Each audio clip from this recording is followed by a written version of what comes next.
पढ़ेंगे वो 3 जुलाई का है, यानी कि आज जानते हो कि कौन सा है, आज 6th और 7th है। ओके फाइन, यानी कि बहुत ही लेटेस्ट है, ये कंपाइलेशन है।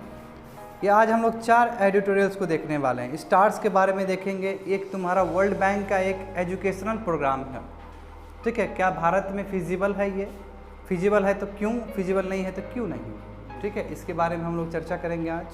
उसके बाद हम लोग देखेंगे होमोजेनाइज्ड नेशनलिज्म, जो होमोजेनाइज्ड जो नेशनलिज्म है इसके ऊपर चर्चा होगा। और यहाँ पे असम का इशू के बारे में बात होगा, क्यों वहाँ पे लिंग्विस्टिक डाइवर्सिटी। आज तुम लोगों को काफ़ी कुछ लैंग्वेज के बारे में सीखने को मिलेगा, है ना, डायलेक्ट्स के बारे में सीखने को मिलेगा, तुमको संविधान का प्रोविजन सीखने को मिलेगा यहाँ से। उसके बाद पुलिस टॉर्चर, देखो लॉकडाउन में पुलिस टॉर्चर बहुत कॉमन हो गया था, तो पुलिस स्पेशली एक तमिलनाडु में एक केस हुआ है, उसी के हिसाब से फिर से पुलिस टॉर्चर यानी कि पुलिस रिफॉर्म्स पे फिर से बात हो रहा है। और यहाँ पे देखेंगे सुप्रीम कोर्ट का अलग अलग वर्डिक्ट, ठीक है, चाहे 1980 का वर्डिक्ट हो या 90 का वर्डिक्ट हो। उसके बाद किस तरह स्टेट को काम करना पड़ा है, और स्टेट कभी नहीं चाहता है पुलिस रिफॉर्म्स हो, ये भी कारण देखेंगे ऐसा क्यों नहीं चाहता है। और लास्ट तुम्हारा है फेशियल रिकॉग्निशन। फेशियल रिकॉग्निशन ये भी एक इथिकल इश्यूज़ है, ठीक है। एथिकल इश्यूज इसलिए है, मैं बताऊंगा, क्योंकि तुम्हारा ह्यूमन राइट्स वायलेशन हो जाता है, इसमें तुम्हारा प्राइवेसी का हनन हो जाता है, ठीक है। तो यही 4 चीज़ हम लोग आज देखने वाले हैं। फाइन, अब देखो जो आर्टिकल्स है, जो स्टार्स प्रोजेक्ट्स है, ये हिंदू का 30 जून को आया था, ठीक है, जो कि हम लोग इसमें कर रहे हैं, जुलाई में कर रहे हैं। देखो ये चलता उलता चीज़ है, इस पर मेजोरिटी आया तो ये मेजोरिटी तुम्हारा जुलाई में चला गया ये। अब इसमें हम लोग देखेंगे, इसका देख लो तुम, social justice and governance, GS paper 2 फटाफट देख लो और नंबर हमको बताओ कि issues relating to development and management of social sector services relating to health education human resources. देख लो 13 नंबर देख लो पेपर 2 का, पेपर 2 है, पेपर 2 का 13 देख लो। केवल 13 ही नहीं देखोगे, मन में तुम 12th का ही पढ़ोगे और 14th का पढ़ोगे, मन में पढ़ोगे। हाँ, इसलिए मैं बोलता हूँ क्योंकि यूनिडायरेक्शनल नहीं होना है, वहाँ पे देखना है और साथ साथ ऊपर और नीचे। क्यों? क्योंकि हर समय मैं बोलता हूँ करंट अफेयर यूपीएससी का सिलेबस, मेंस का सिलेबस उंगली पे होना चाहिए यदि एग्ज़ाम पास करना है तो। इसी से तुमको पता चल जाएगा। एडिटोरियल कैसे पता चल जाता है कि हमको ये इंपॉर्टेंट है, हमको पता है इसका सिलेबस क्या क्या, इसका सिलेबस है, इसलिए सिलेबस से आपको अवगत होना होगा हर समय। फाइन, चलो आगे बढ़ते हैं और इसमें हम लोग देखने का प्रयास करते हैं कि स्टार्स क्या है, ठीक है। तुमको मिल गया तुमको नीतीश? चलो देखो स्टार्स क्या है, strengthening teaching learning and results for state program. इसका मतलब क्या है कि टीचिंग लर्निंग को स्ट्रेंथन करेगा ये। टीचिंग लर्निंग इंपॉर्टेंट है ना, कैसे पढ़ाया जाए, है ना, उसके लिए कंप्यूटर का आवश्यकता है, उसके लिए ऑनलाइन एजुकेशन का आवश्यकता है, यानी कि किस तरह टीचिंग लर्निंग, पढ़ाने का जो लर्निंग तरीका है उसको किस तरह एनहेंस किया जाए, उसको किस तरह बढ़ाया जाए, यही एक प्रोग्राम है। और इससे जो स्टेट्स पे इम्प्रूवमेंट होंगे, ठीक है, यानी कि तुम्हारा जो आउटपुट बेस्ड होगा, यदि हम पढ़ाते हैं तो उसका सही उपयोग होना चाहिए, नहीं कि बच्चा लोग खाली एग्जाम ही पास कर दे और हो गया, ऐसा तो नहीं है। हर समय मैं बताता हूँ कि आपका लर्निंग एटीट्यूड जो है वो केवल आपका बुक तक ही सीमित नहीं होना चाहिए, it must inculcate into your personality development, है। तो यही सब चीज़ बात किया गया है स्टार्स में भी। स्टार्स में बोला गया है कि it must strengthen your teaching learning as well as it must based on your outcomes. Outcome पे बेस्ड होना चाहिए आपका टीचिंग, ठीक है। दूसरा देखो, ये वर्ल्ड बैंक ने अप्रूव्ड किया है, किसके, ये प्रोजेक्ट जो अप्रूव्ड किया है इंडिया के लिए, और इसमें $500 मिलियन का राशि मिलेगा, ठीक है। ये वर्ल्ड बैंक का प्रोग्राम है। देखो इसमें नहीं लिखा गया, मत समझो, इस प्रोग्राम में 2 चीज़ का बहुत जिक्र हुआ है। एक चीज़ है तुम्हारा प्राइवेट सेक्टर्स को बढ़ावा देना, प्राइवेट सेक्टर्स को इसमें बढ़ावा दिया जाएगा, यानी कि प्राइवेट सेक्टर्स वाले लोग आएंगे और एजुकेशन पे काम करेंगे, भारत के एजुकेशन के ऊपर, ठीक है। दूसरा क्या है, ICT का यूज़ होगा, इंफॉर्मेशन कम्युनिकेशन एंड टेक्नोलॉजी, इसका यूज़ होगा, जैसे कंप्यूटर्स, ऑनलाइन एजुकेशन, क्या ICT का ही एक फॉर्म है। ये 2 चीज़ को दिमाग में रख के चलता है स्टार्स प्रोग्राम, ठीक है। अब देखो इसका एम क्या है, क्वालिटी को इम्प्रूव करना, और जो स्कूल एजुकेशंस है स्पेशली 6 स्टेट्स में बताएंगे, 6 कौन सा स्टेट्स है, अभी थोड़ी देर में आ जाएगा। उस स्टेट्स में गवर्नेंस को इंक्रीज कर। गवर्नेंस क्या होता है, वे ऑफ डिलीवरी, कोई भी चीज़, जैसे एजुकेशन का गवर्नेंस मतलब क्या हो गया, आप एजुकेशन किस तरह बच्चों लोग के पास पहुंचा रहे हैं। ये नहीं कि रॉटन लर्निंग नहीं होना चाहिए कि माथा पीट के बच्चा पढ़ रहा है, that's a very bad thing. वो वहीं तक रह जाएगा उसके दिमाग में। जब तक जब तक चीज़ों को ठीक से नहीं समझेंगे और आप यूज़ करना नहीं जानेंगे तो ऐसा एजुकेशन का कोई फ़ायदा नहीं है। मैं बार बार बताता हूँ ये मेरे इंस्टीट्यूट में भी, ठीक है ना। क्या होता है, ज़्यादातर तुम लोग क्या करते हो, पढ़ते हो और सोचते हो कि I will get this job. अरे वो जॉब एक छोटा सा आउटपुट है, बात समझ रहे हो ना, एक छोटा सा हिस्सा है एजुकेशन का, टोटल नहीं है जॉब। जॉब एक छोटा सा हिस्सा है। पहले अपना ब्रिलियंसी को इंक्रीज करो, तुम्हारे पास ब्रिलियंसी रहेगा automatically you will get job. या फिर तुम जॉब बना दोगे यार, एंटरप्रेन्योर बन के तुम जॉब बना दोगे, है ना, स्टार्टअप करके। इसका मतलब जो भी पढ़ना है ईमानदारी से पढ़ना है और किताब तक सीमित नहीं रखना है। ये मैं नहीं कहता हूँ, ये स्टार्स का भी प्रोग्राम है, ठीक है। अब देखो थ्रू स्टार्स प्रोजेक्ट, इस स्टार्स के थ्रू क्या करेंगे, state capability is propose to be build by giving a large role to non state actors. Non state actor वही प्राइवेट सेक्टर्स, प्राइवेट सेक्टर को हम ज़्यादा तवज्जो देंगे। वो क्या करेगा, पूरी तरह से सिस्टम को बिल्ड करेगा, एजुकेशन सिस्टम को बिल्ड करेगा, ठीक है। और यूज़ ऑफ टेक्नोलॉजी, यही बोले कि टेक्नोलॉजी ICT का प्रयोग होगा और प्राइवेट सेक्टर को बढ़ावा दिया जाएगा। मैं यहाँ पे तुम लोग कंसर्न सोच सकते हो कि सर ये पूछ सकते हो हमको, सर आप प्राइवेट सेक्टर को हम दे देंगे, हो सकता है कि स्टेट गवर्नमेंट में बहुत दिक्कत हो सकता है, स्टेट गवर्नमेंट के अंदर से कहीं एजुकेशन ना निकल जाए। यदि ऐसा निकल जाए तो फिर गरीब लोग के ऊपर शोषण हो सकता है ना। ऐसे ही तो 10 साल का यदि डेटा उठा के देखते हो, 10 साल का 20 साल का डेटा उठा के देख लो कि गवर्नमेंट स्कूल की तुलना में प्राइवेट स्कूल का बहुत ज़्यादा प्रोलिफरेशन हुआ है, मल्टीप्लिकेशन ज़्यादा हुआ है। हर कोई चाहता है प्राइवेट स्कूल पढ़ना, क्यों, इसका मतलब क्या, यानी कि स्टेट ठीक से उसको प्रोवाइड नहीं कर रहा है एजुकेशन को, यही हो सकता है कारण, तभी तो प्राइवेट को आना पड़ रहा है इसका। और फिर से हम यदि वर्ल्ड बैंक के हिसाब से प्राइवेट सेक्टर्स को बढ़ावा दे दे तो ये जो 20 साल का डेटा ये तो और बढ़ा देगा आने वाले समय में। ये तो मैटर ऑफ कंसर्न भी है एक तरह से, ये बात में हम लोग करेंगे, मैटर ऑफ कंसर्न भी हो सकता है ये चीज़ जो यहाँ पे कर रहे हो। अब देखो स्टार जो प्रोग्राम्स है built on the long partnership between India and the world bank, और ये 1994 से चल रहा है, ये नया चीज़ नहीं है। 1994 से ही तुम्हारा स्टार्स जो प्रोग्राम है इंडिया और तुम्हारा वर्ल्ड बैंक का कोलैबोरेशन है। और इस बार जो किया गया है डेट कितना अमाउंट है उसका, $500 मिलियन का अमाउंट है, ठीक है। ये इसलिए किया जाता है ताकि पब्लिक स्कूल एजुकेशन को स्ट्रेंथन कर सके, ठीक है। और एजुकेशन फॉर ऑल जो कि तुम्हारा राइट टू एजुकेशन 2005 का जो एक्ट है उसको पूर्ण रूप से दिशा दे सके, दशा दे सके, बात समझ रहे हो ना। राइट टू एजुकेशन आर्टिकल 21 उसके अंदर आ जाएगा। अब देखो इसमें क्या बात किया, stars plan of action, stars के अंदर क्या क्या प्लान है, तो देखो तुम्हारा ये है थ्रू समग्र शिक्षा।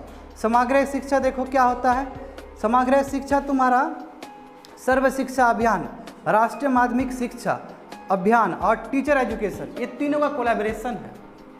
सर्व शिक्षा अभियान जानते हो, एलिमेंट्री एजुकेशन तक मिलना चाहिए उसको, है ना। हाँ नहीं, वो बहुत पहले का ही है, 2005 से ही स्टार्ट हो गया था, ये एक्ट बन गया उसके बाद ही स्टार्ट हो गया सर्व शिक्षा अभियान। अब बात समझो कि ये जो तुम्हारा जो है समग्र शिक्षा, इसके अंतर्गत तीनों जो अष्ट वाइल स्कीम्स थे, जो पहले की स्कीम्स थे, वो क्या हुआ, तीनों ही कोलैप्ट हो गया, यानी कम्बिनेशन हो गया। सर्व शिक्षा अभियान, राष्ट्रीय माध्यमिक शिक्षा अभियान और टीचर एजुकेशन, ये तीनों को कोलैप्ट करके हम लोग एक नया प्रोग्राम बनाया, डेट इज टर्म्ड एज समग्र शिक्षा।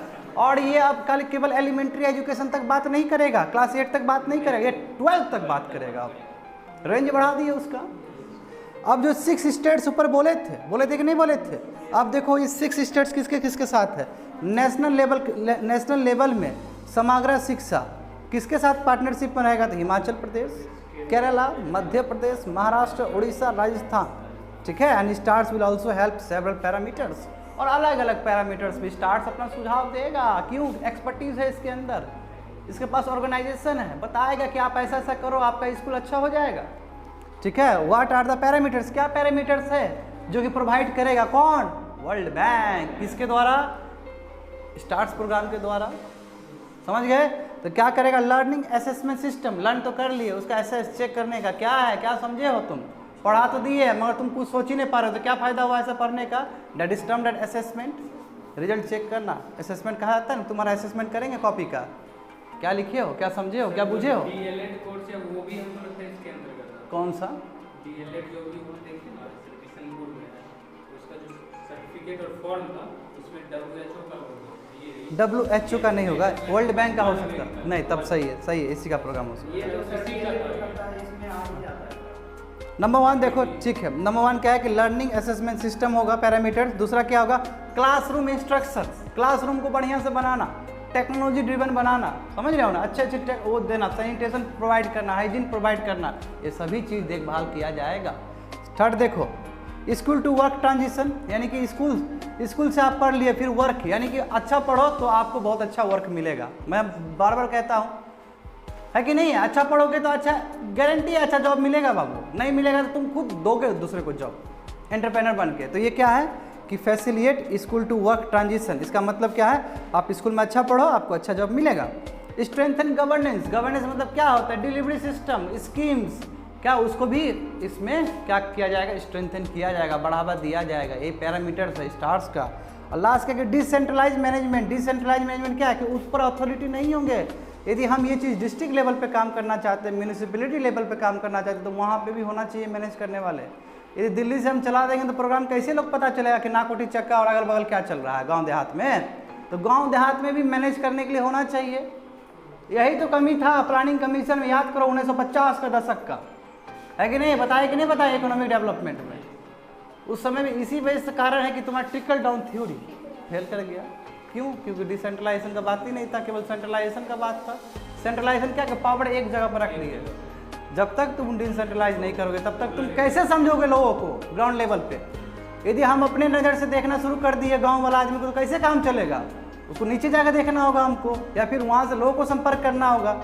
उस दिन बताए थे तुम लोगों को, केस स्टडी दिए थे, उसमें क्या पूछा गया था तुम लोग को कि ऐसा ऐसा केसेस है, क्या करोगे, क्या सुलझाओगे। तो तुम लोग क्या बोले, कोई बोले कि रामायण का कहानी बताएंगे, है ना, कोई बोले कि हम अम्बेडकर टाइप का आदमी का पर्सनालिटी का देंगे, एग्जाम्पल देंगे। क्यों दोगे? क्योंकि पता है तुमको उसी लेवल पर बात किया जाएगा। तो ये भी तो एजुकेशन लेवल उसी लेवल पर बात किया जाएगा। That is termed as decentralisation management. समझ गए ना example. 5 reasons why the star approach may not yield result. आप बोला कि ठीक है, आप बड़ा बड़ा बात कर दिए यहाँ पे, मगर 5 कारण हो सकता है जिसकी वजह से आप फर्टाइल रिजल्ट नहीं दोगे, प्रोडक्टिव रिजल्ट नहीं दोगे आप। यानी कि लिमिटेशन बता रहा है स्टार्स का, समझ रहे हो ना। एक लिमिटेशन तो तुमको पहले बता दिया, प्राइवेट सेक्टर हो सकता है एजुकेशन चीज स्टेट से ले ले, वो दबदबा हो जाए। यही तो बोले कि 20 साल में क्या तुमको मिला है फिगर कि प्राइवेट एजुकेशन बढ़ रहा है, स्टेट गवर्नमेंट खत्म। हाँ, प्राइवेट प्लेयर्स के लिए, प्राइवेट प्लेयर्स गवर्नमेंट स्कूल में करेगा, अपना दम कम दिखाएगा। हाँ, प्राइवेट प्लेयर्स आके योगदान देंगे गवर्नमेंट स्कूल में, समझे ना बात को। मगर प्राइवेट प्लेयर्स को तुम दे रहे हो ना हाथ में, प्राइवेट प्लेयर्स को हाथ में दोगे तो क्या होगा, मैनिपुलेट मोनोपोलिस्टिक एटीट्यूड आएगा उसके अंदर, होगा कि नहीं होगा। क्यों? प्राइवेट का मतलब ही होता है बाबू ये मनी ओरिएंटेड, ठीक है। तो गवर्नमेंट स्कूल में जाएगा, मगर ये समझा, हमको ये समझाओ तुम, अभी इसमें भी लिखा होगा, जो इतना दिन से टीचर लोग कुछ कर ही नहीं रहा था, अचानक क्या रातों रात वो अचानक वो चेंज हो जाएगा क्या? स्टार्स में तो ये होना चाहिए कि टीचर को किस तरह स्किल देना, है कि नहीं है। ये कमी है। खाली बड़ा बड़ा इंफ्रास्ट्रक्चर यहाँ पे खड़ा कर दिया, टीचर है एकदम गोल चक्कर वाला है, काम चलेगा? नहीं चलेगा। टीचर डिपेंड करता है, टीचर अच्छा होगा तो स्टूडेंट अच्छा होगा ही होगा। यदि टीचर बेकार है, स्टूडेंट कितना ही ब्रिलियंट हो, काम नहीं चल पाएगा। मगर ये आपका मिसिंग है, स्टार्स में मिसिंग है। देखो वही बोला, प्रॉब्लम विद बेसिक कैपेसिटी, देखो यही बताया गया। Major vacancy across the education system remain unaddressed. इतना ज़्यादा खाली है एजुकेशन सिस्टम में टीचर का, उसको तो पहले फैकल्टी को बढ़िए वहाँ पे, वो है ही नहीं, तो कहाँ से क्वालिटी एजुकेशन आपका प्रोवाइड कर सकेगा। Number 1 mistakes. दूसरा क्या है, यदि मोटिवेटेड फैकल्टी नहीं होंगे, कैपेबल फैकल्टी नहीं होंगे, तो teacher education is not expected to improve. Teacher का एजुकेशन, टीचर का कैपेबिलिटी कुछ बढ़ने वाला नहीं है। क्यों? क्योंकि वही चीज़ कर रहा है, फाकीबाजी कर रहा है बहुत साल से वो टीचर, ठीक है ना, तो कुछ नहीं करने वाला है। अब बोला कि monitoring mechanism should also be support by staff as well as institutional support. Staff भी होना जरूरी है। एक बहुत बड़ा खोल ली है, बस एक घंटी मारने वाला आदमी रख दिया वहाँ पे, क्या होगा? कुछ फ़ायदा है? एक हायरार्की होना चाहिए इसके लिए, एक ऑर्गेनाइजेशन होना चाहिए जो सैनिटेशन को ठीक से देखे, जो टैप वाटर को ठीक से देखे, जो बच्चे का हाइजीन पे वो करे, मॉनिटर करे। यानी कि मॉनिटरिंग मैकेनिज्म बहुत बेटर होना चाहिए। समझ रहे हो ना बात को। ये सब तो कोई बात ही नहीं हुआ यहाँ पे, ये सब तो स्टार्स में कोई बात ही नहीं हुआ। स्टार में तो बोल रहा है कि हम आपको टेक्नोलॉजी दे देंगे। भाई टेक्नोलॉजी ठीक है, अच्छी बात है, मगर आप मैनेजमेंट के लिए कौन सा हायरार्की दे रहे हैं, है कि नहीं है? इंस्टीट्यूशनल है ना, ये सभी चीज़ कमी है। देखो local level real decision making power is needed. देखो आप ठीक है, आप वर्ल्ड बैंक है, अपने जगह ठीक है, मगर आप लोकल को ही नहीं देंगे मैनेज करने के लिए, तो भी दिक्कत है। क्योंकि लोकल ज़्यादा पता है ना कि हमारे बच्चे को क्या दिक्कत है। ऊपर वाला आदमी कैसे डिसाइड कर सकता है? हम गांव को जानते ही नहीं और यहाँ से हम बोल दें कि ये प्रॉब्लम है, हो सकता है क्या? संभव ही नहीं है, चाहे हम जितना ही किताब क्यों ना पढ़ लें। जो वहाँ पे रहेगा लोकल टू बी वोकल, है कि नहीं? लोकल को वोकल होना चाहिए। देखो, greater centralise decentralise can allow accountability to flow to the people rather than supervising officers. क्या बोला है कि जितना डिसेंट्रलाइज दोगे उतना ही अकाउंटेबिलिटी बढ़ेगा। अकाउंटेबिलिटी क्या होता है? ट्रांसपेरेंसी बढ़ेगा, ठीक है? ये नहीं कि ऊपर से सुपरवाइज कर दिया, ऑफिसर को पहुंचा दिया कि जाओ डिंगराबाजी करो, उसके ऊपर आक्रमण करो, ये गलत है। वहाँ के लोग को जोड़ो आप हाथ में और उससे पूछो क्या समस्या है, उसके बाद आप सुलझाओ वहाँ पे, उसके बाद एजुकेशन को आप देखो। हो सकता है कि वहाँ पे 10 टीचर हो और 9 टीचर मस्ती मार रहा हो घर में, है कि नहीं है? या फिर अपना कोचिंग चला रहा हो, तो वो तो वहाँ का लोग एड्रेस करेगा ना। Not only investment but increasing their discretionary powers while fostering social accountability is the need of the hour। बोल रहा है खाली इन्वेस्टमेंट करने से नहीं होगा, नया नया कंप्यूटर लगा दिया तो नहीं होगा, वहाँ पे टेक्निकल वो भी करना होगा, ट्रेनिंग भी देना होगा आपको, ठीक से देखना होगा, और भी बहुत सारे इश्यूज में करना होगा आपको, ठीक है? सोशल अकाउंटेबिलिटी भी नीड ऑफ द आवर है। सोशल अकाउंटेबिलिटी मतलब क्या होता है? एथिक्स, ठीक है ना? टीचर को पता होना चाहिए कि उसका ड्यूटी क्या है, ठीक है ना? यदि टीचर को पता ही नहीं है तो वो तो लूट लेगा फिर। हाँ, रिस्पॉन्सिबल होना चाहिए, एक्सीलेंट, अपने काम को लेके एकदम रिस्पॉन्सिबल होना चाहिए। ICT alone cannot solve the problem. बोल रहे ना, टेक्नोलॉजी, इंफॉर्मेशन कम्युनिकेशन टेक्नोलॉजी ये प्रॉब्लम सॉल्व नहीं कर सकता है। क्यों नहीं कर सकता? देखो, ये तो बोला है तुमको कि वर्ल्ड बैंक का प्रोजेक्ट पूरी तरह से तुम्हारा रिलायंट है, यानी कि पूरी तरह से डिपेंडेंट है ICT के ऊपर, no doubt.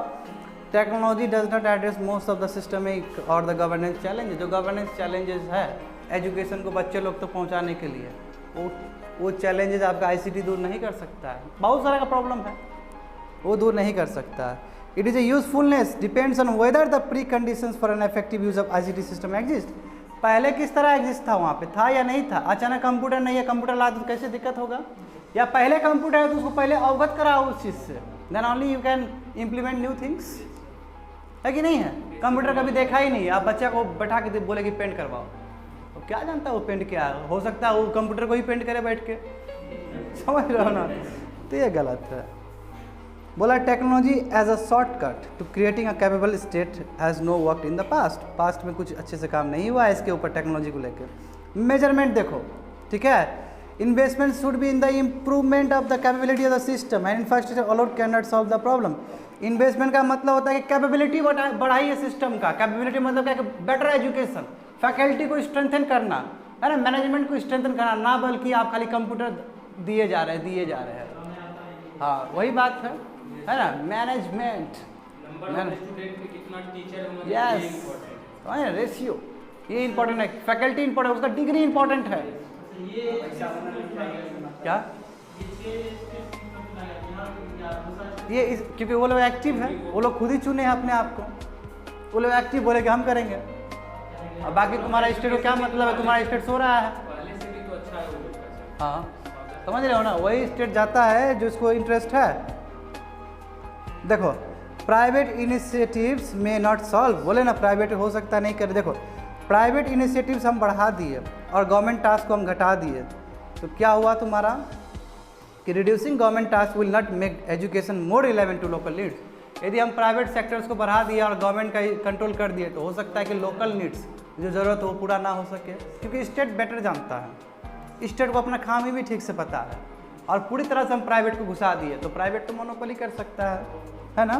Private initiative do not have a institutional memory not they have a grasp of socio cultural realities that play an important role in the delivery process. Private sector को पता नहीं है socio economic culture, कौन बच्चा SC से आ रहा है, कौन बच्चा OBC से आ रहा है, कौन बच्चा कौन गाँव से आ रहा है, क्या पता है उसको? वो तो कुछ देखेगा ही नहीं। वो जरूरी है कि नहीं है? जरूरी ये है कि आपके स्कूल्स में यदि जो बच्चे बहुत वंचित थे, है ना, एजुकेशन, उसको पहले प्रायोरिटी देना चाहिए, है ना? आज़ादी के बाद भी, 70 दशक बाद भी, 7 दशक बाद भी यदि वो सब बच्चा अभी भी वंचित रह जाते, दुर्भाग्य की बात है कंट्री के लिए, है ना? ये प्राइवेट प्लेयर्स नहीं देखेगा, क्या मतलब है उसको, है ना? वो एक नज़र से देखेगा। हम लोग क्या देखेंगे कि नहीं, ये बच्चा का पिताजी भी वंचित रह गया, उसके दादाजी भी वंचित रह, इसको कम से कम पढ़ाएंगे, आने वाली पीढ़ी को कम से कम सुरक्षित करना है। That is termed as socio economic parameters. समझ गए बात को, यही है सोशियो इकोनॉमिक पैरामीटर्स। ये नहीं देखने वाला है। It is not easy to develop the system by the agency that are extraneous to both the content and the system, इसलिए कुछ नहीं होने वाला इस टाइप का चीज़ से। अब बोला finally why the stars project attracted criticism, तो क्रिटिसिज्म क्यों मिला इसको? स्टार्स तो बहुत नोबल चीज़ है, मगर क्रिटिसिज्म क्यों मिला? अभी बता दिए तुमको 5 चीज़ है ना, वो भी कोट कर सकते हो। इसके अतिरिक्त ये भी कोट कर सकते हो कि outsourcing to non state act partners takes away creation from the state actors. Private institution को बढ़ा दे तो जो स्टेट के ऊपर लोड था एजुकेशन का वो कम हो जाएगा। स्टेट तो ऐसे ही निकम्मा है ना, और निकम्मा हो जाएगा स्टेट। जानते हो ऑब्वियसली यार, कोई भी बोल सकता है स्टेट निकम्मा है कि नहीं? बिहार का देख लो तुम, हम तो ओपनली बोलते हैं इस चीज़ को, है ना, जो है तो है। दूसरा देखो, a sense of accountability and ownership towards their job by the teachers would be lost. Teacher का जो रिस्पॉन्सिबिलिटी वो भी लॉस्ट हो जाएगा। क्यों? टीचर क्या है? लेथार्जिक है। टीचर बूढ़ा टीचर लोग देखा है, कभी चेंज करना चाहता है अपने आप को? कभी चेंज नहीं करना। वही रामायण पोथा लेके आएगा कॉपी में, ऐसे ऐसे आकर के आएगा, रख देगा, फिर खोखी करेगा, देखो ये पहले भी पढ़ाए थे 10 साल पहले, ऐसे बस, है ना। यही होता है बाबू, पढ़े हो बुरे टीचर से, और उसके बाद पूरा शान देगा कि मेरा स्टूडेंट लोग क्या है, IAS है, IPS है। हमको दे रहा था कोई कुछ दिन पहले आया था मेरे घर में, हम बोले कि मेरा भी विद्यार्थी IAS है मेरा भी विद्यार्थी IPS है, तो हम क्या करें? हम डिंगड़ाबाजी करें सबको जाकर बोले क्या? ठीक है, तो ऐसा भी लोग भी है। बूढ़ा टीचर आए थे मेरे घर में, तो समझ लो चीज़ों को। ठीक है, तो यही है कि तुम्हारा सेंस ऑफ अकाउंटेबिलिटी और ओनरशिप टुवर्ड्स द जॉब। ठीक है, हो सकता है टीचर लॉस कर दे उस चीज़ को। क्यों? स्टेट की तरफ से प्रेशर ही नहीं मिल रहा है, खाली प्राइवेट प्लेयर्स आया जा रहा है, तो हो सकता है ये जो अकाउंटेबिलिटी है टीचर का लॉस हो जाए। तीसरा क्या है? Apprehension about opening the doors for the private sector. वही बार बार वही बोला कि प्राइवेट सेक्टर को आप खोल दिए हैं एजुकेशन को लेकर, हो सकता है आने वाले समय मोनोपोलिस्टिक एटीट्यूड हो जाए, है ना। 20 साल का तो बता ही रहा है डेटा, हमको दे ही रहा है कि स्टेट गवर्नमेंट का किस तरह एजुकेशन खत्म हो गया है, और अभी प्राइवेट हावी हो रहा है, पूरी तरह से हावी हो रहा है। और जो गरीब बच्चा है उसका क्या? उसको देखने वाला कोई नहीं है। इसका मतलब क्या करे? माँ बाप अपना किडनी बेच के बच्चा लोग को पढ़ाए क्या? अब यदि नहीं भी पढ़ाते तो जमाने से पीछे हो जाएंगे, ये भी तो दिक्कत है। देखते हो मैटर ऑफ कंसर्न कितना है। और overburden bureaucracy with vacancy and without basic equipment can not be expected to be effective. Overburden bureaucracy तुम्हारा बहुत बर्डन है। ब्यूरोक्रेसी समझते हो? जिसमें जाओगे तुम लोग ब्यूरोक्रेट्स बनोगे। क्या IAS ब्यूरोक्रेट्स है जो कि प्रोग्राम एंड पॉलिसीज़ को पीपल तक पहुंचाते हैं। यही जो ऑर्गेनाइजेशन होता है that is termed as bureaucracy. तो ब्यूरोक्रेसी के पास तो पहले से ही बोझ है काम करने का, लॉ एंड ऑर्डर मेंटेन करने का, और उसमें वैकेंसीज है, आप ठीक से पूरा करते नहीं और इफेक्टिव होने वाला नहीं है। यानी कि एजुकेशन के लिए कुछ नहीं होगा ब्यूरोक्रेसी से भी। It also signals gradual retrieval of state. वही ये सिग्नल दिया जा रहा है कि स्टेट भी एजुकेशन से भागना चाह रही है, वहाँ से निकलना चाहती है, अपने आप को सेफ साइड में रखना चाह रही है। ठीक है, तभी तो आप प्राइवेटाइजेशन कर रहे हैं ना एजुकेशन का भी।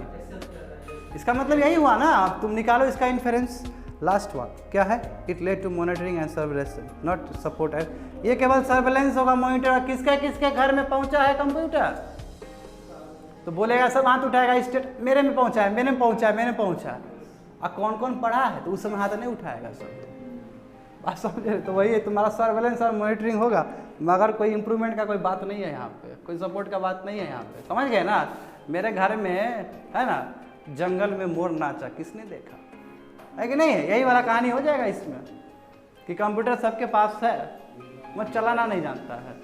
तो ये वाला जो स्थिति है ना, और भयानक स्थिति हो जाता है।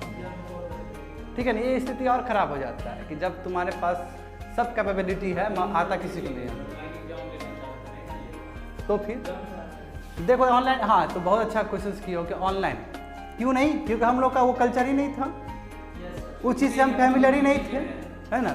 UPSC वाले बच्चे, SSC वाले बच्चे तो ऑनलाइन से काफ़ी वो है, जुड़े हैं। जैसे हम लोग तो ऑनलाइन क्लास काफ़ी लिए थे लॉकडाउन पीरियड में, मगर हम लोग उसी का लिए थे ना जो पहले से कल्चर से फेवरेबल था। अब कोई बच्चा बोले कि हमको क्लास 2 का बच्चा को दो, हम तो दे दे, वो बच्चा कितना कैपेबल है लेने के लिए। अब तुम ये बताओ ना, नेट का पेनिट्रेशन क्या है कंट्री में? 5G का बात ही कर रहे हो तुम, यहाँ पे हुआ है करके बात कर रहे हो। नेटवर्क नहीं है, रूलर क्या, तुम वहीं जाओ मेरे घर के आसपास देखो, तुम्हारा नेट गायब है कि नहीं? तो अब तुम यहाँ पे ऑनलाइन एजुकेशन का बात करते हो, है ना? घर तुम्हारा है ही नहीं, तुम्हारे पास लैंड ठीक से है ही नहीं, या तुम कहते हो कि हम महल बनाएंगे। पैराडॉक्स देख रहे हो बात को? तो तुमको क्या मिला यहाँ से इन्फेरेंस कि वर्ल्ड बैंक का जो स्टार्स प्रोग्राम था उसमें हम प्राइवेट सेक्टर्स को बढ़ावा देना चाहते हैं, आईसीटी पे प्रमोट करना चाहते हैं। मैं इसका बहुत सारा लकूना है, यानी कि बॉटलनेक्स है। बॉटलनेक्स क्या है कि हाँ आईसीटी आएगा, मैं इसका मतलब ये नहीं कि इम्प्रूवमेंट होगा। लोकल मैनेजमेंट होना चाहिए था, उस पर बात नहीं होगा। टीचर का हो सकता है इम्प्रूवमेंट ना हो, है ना, क्योंकि टीचर एब्सोल्यूट तरीके से पढ़ाते हैं पहले के तरीके से। तो यहाँ पे ये जरूरी होना चाहिए था इस कंपोनेंट्स पे कि टीचर को कैसे स्किल किया जाए। पढ़ाते नहीं है। देखो टीचर स्किल्ड होगा तभी कुछ हो सकता है। टीचर क्या है, डायरेक्ट कांटेक्ट में आता है लोगों का। यदि टीचर गलत पढ़ा दे, जैसे कि तुम देखते हो कि मदरसा सब में, स्पेशली अफगानिस्तान में, इंडिया में बोलना गलत बात होगा, पाकिस्तान अफगानिस्तान में मदरसा एक बहुत गलत इंस्टीट्यूशन की तरह प्रोजेक्ट किया जाता है वहाँ पे। ठीक है, तुम्हारा इंटॉक्सिकेटिंग ऑफ ब्रेन को गंदा बनाने का काम करता है वो। हाँ समझे ना, कहीं कुरान तो बहुत पवित्र वो है, हम लोग की बात भी किए थे, कुरान में सेल्फ रियलाइजेशन का बात है ना, यूनिवर्सल ब्रदरहुड का बात है। तो यहाँ पे जिहाद को गलत इंटरप्रिटेशन करके लोगों को भड़काया जाता है। तो क्या है इसका मतलब, क्या है कि आपके पास जरूरी नहीं कि मदरसा हो, कंप्यूटर हो तो आप सही हो, ऐसा नहीं है। डिपेंड करता है कि फैकल्टी का क्या क्वालिटी है, डिपेंड करता है किस तरह बच्चे जुड़े हैं, और डिपेंड करता है कि लोकल नीड्स क्या है, डिपेंड करता है कि सोशो इकोनॉमिक स्टेटस क्या है विद्यार्थी लोग का। हाँ? अरे व्हाट्सएप पूछो मत यार, वो सबसे बेकार है। ठीक है ना। Now let's move towards second editorial, देख लो फटाफट। अब इसमें हम लोग बात करेंगे आसाम का एथनिक एथोस का। ठीक है, बहुत ही मज़ेदार है टॉपिक। ठीक है, हिंदू में आया था 2 जुलाई को। ये देख लो, संविधान आ गया बाबू, कॉन्स्टिट्यूशन एंड पॉलिटी। देखो, function and responsibility of the union and the states, पहला या सेकंड होगा। Issues and challenges pertaining to the federal structure, devolution of powers and finances up to the local levels and challenges therein. कौन सा, first one है कि second one है? Second one है। ठीक है, सेकंड वन है। तुम्हारा फर्स्ट वन अंडरपिनिंग्स वगैरह होगा। ठीक है ना, अंडरपिनिंग्स फर्स्ट वाला है कुमल, अंडरपिनिंग्स ये पढ़ा चुके हैं हम बच्चे लोग को। अंडरपिनिंग्स हिस्ट्री का, हिस्ट्री और पॉलिटी दोनों का रिलेशन है उसमें। शुड आई गो फर्दर, आगे जाए, गर्मी लग गया? चलो देखते हैं, समझते हैं चीज़ों को क्या है। देखो अब बात समझो, आसाम गवर्नमेंट ने पता है क्या किया है, एक लॉ बना दिया, समझे ना। और एक लॉ बनाने के हिसाब से क्या बोला कि एसमिस लैंग्वेज, आसाम का जो लैंग्वेज है ना कंपलसरी कर दिया है 1 to लेके क्लास 10 तक। अब भड़क गए लोग भड़क गए इस पे। पब्लिक और प्राइवेट स्कूल दोनों में क्या कर दिया, कंपलसरी कर दिया। केंद्रीय विद्यालय में भी कंपलसरी कर दिया। वहाँ पे बहुत सारे एथनिक ग्रुप है, समझ रहे हो ना, बहुत सारे वहाँ पे क्या एथनिक ग्रुप है, वो प्रोटेस्ट करेगा इस चीज़ को, कैसे आसमीज बना दिए। मेरा भी तो कल्चर है, मेरा भी लैंग्वेज था, उसको तो आप तवज्जो नहीं दिए, है ना। हमारा एक्सेप्शनल इज ऑलवेज देयर, ये हर जगह नहीं है आसाम का, कुछ जगह पे नहीं किया गया है। जैसे ब्रह्मपुत्र वैली, जहाँ पे क्या है, ब्रह्मपुत्र वैली जहाँ पे असमी ज़्यादा बोला जाता है, वहाँ पे किया गया है। एक तुम्हारा देखो बाबू, ये बहुत इंपॉर्टेंट है, एक तुम्हारा बताऊँगा मैं थोड़ा देर में, यहाँ पे भी लिखा होगा बैरक वैली। बैरक वैली क्या होता है, जहाँ पे बंगाली ज़्यादा चलता है, समझे। बैरक वैली आसाम का बहुत ही इंपॉर्टेंट वैली है। ठीक है, इस वैली में क्या है, यदि नहीं यहाँ पे है तो कोई बात नहीं, समझ लो चीज़ों को। यहाँ पे बंगाली बोला जाता है, ठीक है। और ब्रह्मपुत्र वैली में ज़्यादा असमीज बोला जाता है। ब्रह्मपुत्र वैली मतलब जहाँ से ब्रह्मपुत्र जाएगा, देख रहे हो, ये है तुम्हारा, ठीक है। और उसके बाद तुम्हारा बहुत सारा शेड्यूल 6 में आता है। यहाँ पे देखो लैंग्वेज कहाँ पे एप्लीकेबल नहीं होगा, यानी कि ये लॉ, जिस लॉ के हिसाब से क्या कहता है कि असमीज लैंग्वेज कंपलसरी होंगे क्लास 1 से लेके क्लास 10 तक। ये कहाँ अप्लाई नहीं होगा आसाम में, ये बैरक वैली पे अप्लाई नहीं होगा, बोडोलैंड काउंसिल पे अप्लाई नहीं होगा, और भी बहुत सारे 6 शेड्यूल एरिया जो कि तुम्हारे संविधान में दिया गया वहाँ पे नहीं होगा। क्यों? क्योंकि यहाँ पे बंगाली, बोडो और दूसरे इंडिजिनियस लैंग्वेज बोले जाते हैं, ठीक है। मगर ये छोड़ के तो बहुत स्टेट में हो रहा है, बहुत सारे स्टेट में तो एथनिक ग्रुप भी है, छोटे छोटे ग्रुप भी है, वो तो प्रोटेस्ट करेंगे इस चीज़ को, समझ रहे हो ना बात को।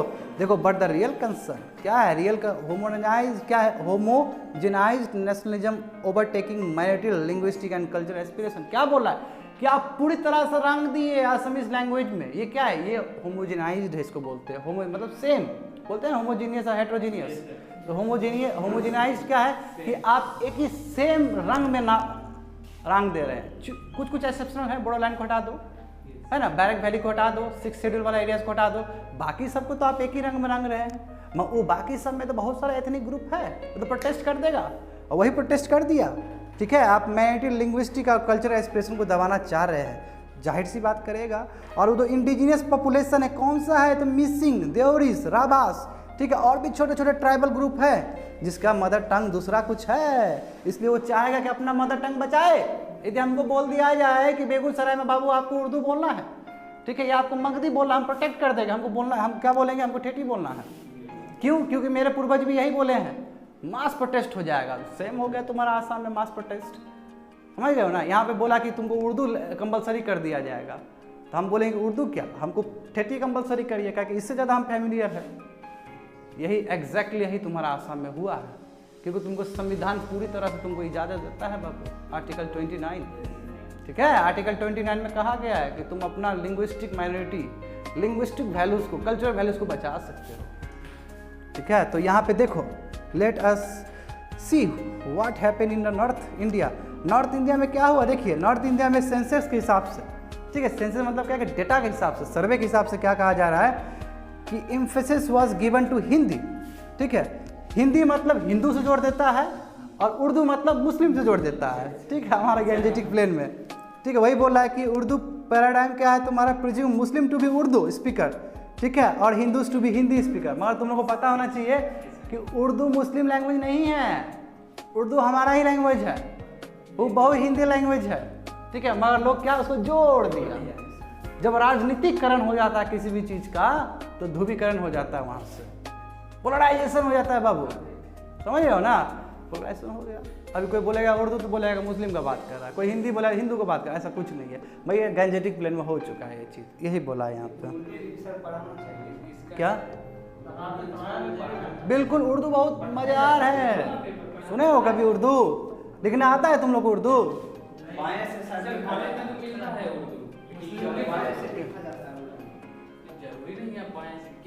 किसी से लिखा जाएगा, हाँ, इधर से लिखा जाता है, ऐसे करके लिखा जाता है, बताए थे ना, ऐसे लिखा जाता है, इधर से,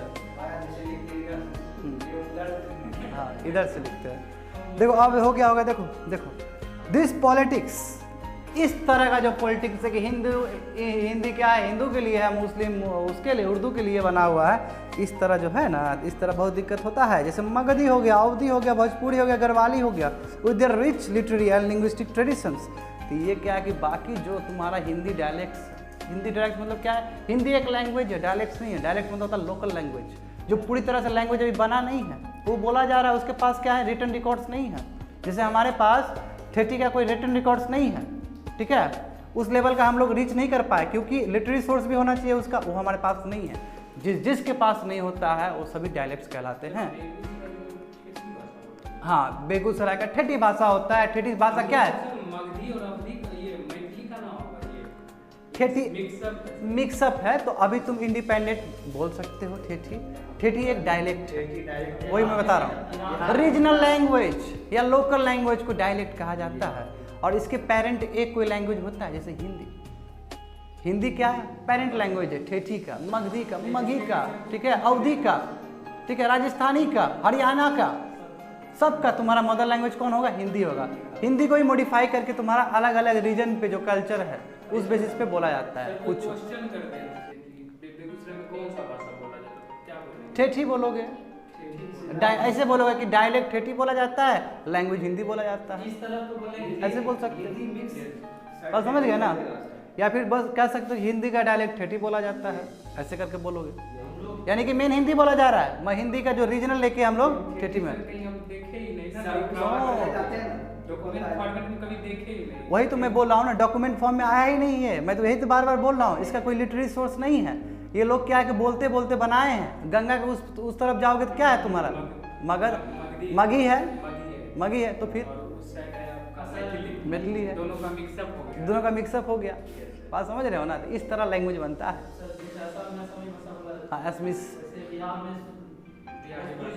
देखो बिहार का अलग है, बिहार का रेंज अलग है। बिहार में क्या है कि कुछ किलोमीटर में तुम्हारा लैंग्वेज ही चेंज है, बहुत ज़्यादा चेंजेस है यहाँ पे, ठीक है। बाकी नहीं है, बाकी स्टेट में इस तरह इतना ज़्यादा लैंग्वेज में डाइवर्सिटी नहीं है जितना हमारे बिहार में है। बात समझे ना। तो आप देखो ये जो पॉलिटिक्स है कि हिंदी हिंदू के लिए है, उर्दू मुस्लिम के लिए, इससे क्या होता है जो छोटे डायलेक्ट्स है, जो लोकल लैंग्वेज है, उस पर बहुत ज़्यादा दिक्कत हो जाता है, वो पनप नहीं पाता है। जो पनपना चाहिए, जो गति मिलना चाहिए दूसरे लैंग्वेजेस को भी, वो गति नहीं मिल पाता है, ठीक है। और वो दूसरा लैंग्वेज सब क्या है, तो एग्जाम्पल दिया गया है। देखो मगधी है, अवधी है, भोजपुरी है, गढ़वाली है। अभी मैं इसका भी थोड़ा देर में बताऊंगा। ये क्या है, they just became dialects of the Hindi language, है कि नहीं है। यही आपका ये बन के डायलेक्ट ऑफ हिंदी लैंग्वेज बन कर आ गया, यानी कि लोकल लैंग्वेज बन कर आ गया हिंदी का। अब मैं थोड़ा डेटा दिखाऊंगा नीचे, देखो।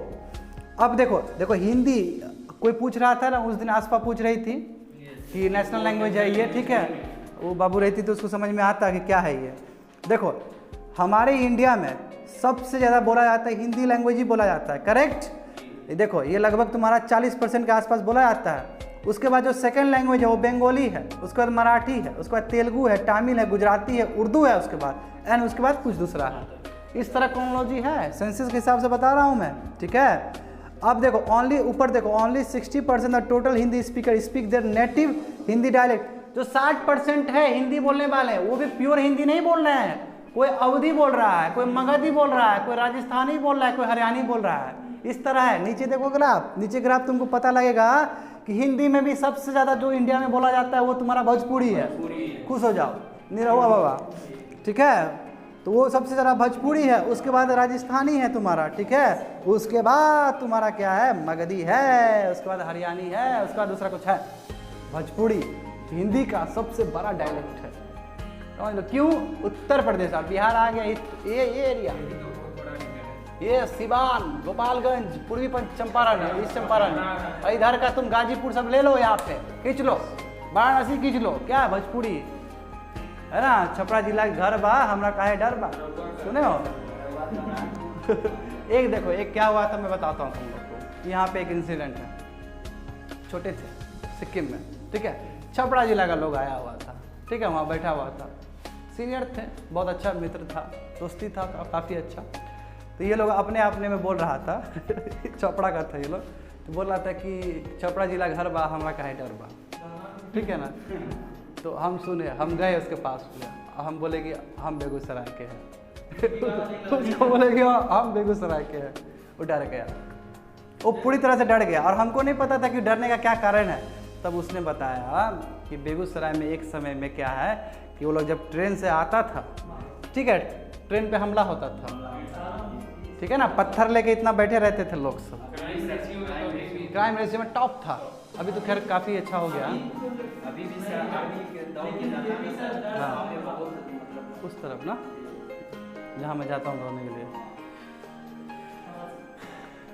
सही बोल रहा है, ये बात समझ गए, ये समझो। और ये जो सेंसस बताएं ये 2011 का सेंसस है, ठीक है ना, वही अभी रिनोन माना जाएगा। अब देखो लैंग्वेज और डायलेक्ट, इसमें भी समझ लो बात को कि लैंग्वेज और डायलेक्ट में क्या अंतर है। देखो लैंग्वेज क्या है कि जिसको रिटर्न भी हो सकता है, स्पोकन भी किया जा सकता है, जिसके पास क्या है स्टैंडर्डाइज फॉर्म है वाइडर कम्युनिकेशन और एक्सेप्टेंस के लिए, समझे। यानी कि इसके पास पूरी तरह से फुल प्रूफ है, लिटरेरी सोर्स है इसके पास, समझे ना, कि हिंदी का ग्रामर है, हर एक चीज़ है इसके पास।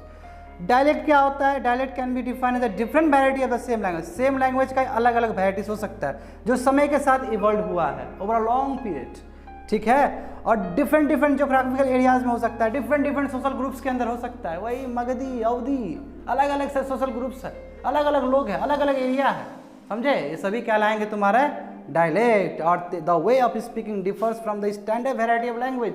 हिंदी का भले क्यों ना हो मगही, हिंदी का भले क्यों ना हो अवधी, बोलने का तरीका लहजा अलग होगा इसका, फिर भी क्या कहलाएगा ये डायलेक्ट ऑफ हिंदी। तो इसको थोड़ा उठाना चाहिए था ना, उसको बैठा कर रख दिया वहीं पे, और हिंदी पे बात करते हैं हम लोग। अरे भाई इसको भी ऊपर करो, ठीक है, यही ऑथर कह रहा है अलग तरीके से, ठीक है। अब देखो only 26% have a native Hindi as their mother tongue. देखो कितना विडम्बना है इसमें कि 60% पूरा हिंदी बोला जाता है, जिसमें मिक्सचर है तुम्हारा डायलेक्ट भी हिंदी का, मगर ओरिजिनली तुम बात करोगे पूरा भारत का तो केवल 25 से 26% लोग प्योर हिंदी बोलते हैं, समझ रहे हो ना बात को। अब समझ लो 2011 का सेंसस है, गलत नहीं हो सकता है। अब देखो फिर से अब हम लोग आसाम की तरफ लौटते हैं। समझ गए पूरा गणित क्या है। आसाम की तरफ लौटो तो क्या है, सेवरल ट्राइब्स जो ऑलरेडी असमीज बोलते हैं, because of the fact that Assamese is the dominant market language in the Brahmaputra valley. पहले बताए थे कि ब्रह्मपुत्र वैली में सबसे डोमिनेंट लैंग्वेज क्या असमीज है, ठीक है, बोलते हैं लोग। मगर आप जब लैंग्वेज में आप एजुकेशन सिस्टम में इसको थोप देते हैं, इम्पोज कर देते हैं, तो बहुत सारे ट्राइबल ग्रुप्स हैं, जैसे कि बात हो चुका है मिसिंग, देवरिस, दिव्योंगिस, ठीक है, ये राभास, ये सभी क्या है, ये ट्राइब्स है। इसको बुरा लग सकता है। दीज आर ऑल्सो कॉमन, और बहुत सारे कम्युनिटी भी, जैसे सोनेवाल हो गया, कछारीस हो गए, दिवास हो गए, ठीक है। These communities completely lost their languages, अपना लैंग्वेज खो दिए हैं, तो खुन्नस होगा कि नहीं होगा, उसको जाहिर से होगा। The promise of introducing teaching in the indigenous language could never take up for some communities. जो बोले हैं कि इंडिजिनस लैंग्वेज में आपको पढ़ाया जाएगा, लिखाया जाएगा, बात तो कर दिए इतना, और एट द सेम टाइम हम असमीज लैंग्वेज लेके चला है, तो क्या सपना पूरा होगा उन लोग का? नहीं हो पाएगा। समझ रहे हो ना बात को। एक बार तो आप बोलते हैं, स्टेट गवर्नमेंट की तरफ बोला था कि आपका भी लैंग्वेज का ध्यान दिया जाएगा, आपका भी जो इंडिजिनस लैंग्वेज है ट्राइब का, उसमें भी हम बात करेंगे। मैं अचानक हम एक ऐसा लॉ लेके आ जाते हैं जिसमें बोलते हैं कि असमीज सबको पढ़ना है अब 1 से लेकर 10 तक, तो ये तो डबल स्टैंडर्ड का बात कर दी है ना। अब देखो क्या बोला जा रहा है, फोर्स्ड होमोजिनाइजेशन इज डेंजरस। क्या बोला, ये डेंजरस है, इस तरह नहीं करते हैं, ठीक है। जैसे एग्जाम्पल देखो, इसमें इतना बेस्ट एग्जाम्पल दिया है मेघालय बनने का। देखो मेघालय क्यों बना है, देख लो कि ऑफिशियल लैंग्वेज जो बिल लाया गया था 1960 में, 60 का दशक जाओ, ग्रीन रेवोल्यूशन का दशक जाओ, हाँ कुमाल 1960 है। 60 मतलब क्या होता है, ग्रीन रेवोल्यूशन, ठीक है। और क्या होता है, पहला प्लानिंग कमीशन की, सेकंड प्लानिंग कमीशन की, थर्ड प्लानिंग, सेकंड और थर्ड, 60 के दशक। देखो अब इसमें समझो बात, इसमें क्या बोला गया है कि जब 1960 में एक बिल लाया गया था पार्लियामेंट में, जिसको कहते हैं ऑफिशियल लैंग्वेज बिल, इतना रिसेंटमेंट हुआ कि क्या हुआ कि खासी और अदर ट्राइबल कम्युनिटीज था, वो प्रोटेस्ट कर दिया इस बिल के अगेंस्ट, ठीक है। और लास्ट में मेघालय बन गया, तुम देख रहे हो, एक स्टेट का फॉर्मेशन हो गया। तमिलनाडु भी इसी तरह टूटा है नीचे, DMK AIMDMK। उस दिन हम बच्चा लोग को बोल लेते, बच्चा लोग इंग्लिश का क्या समझेगा, है ना। वो बोली ना कि सर हिंदी नहीं, तो हम बच्चा लोग को DMK AIMDMK को बोले कि नहीं बोले थे थोड़ा सा।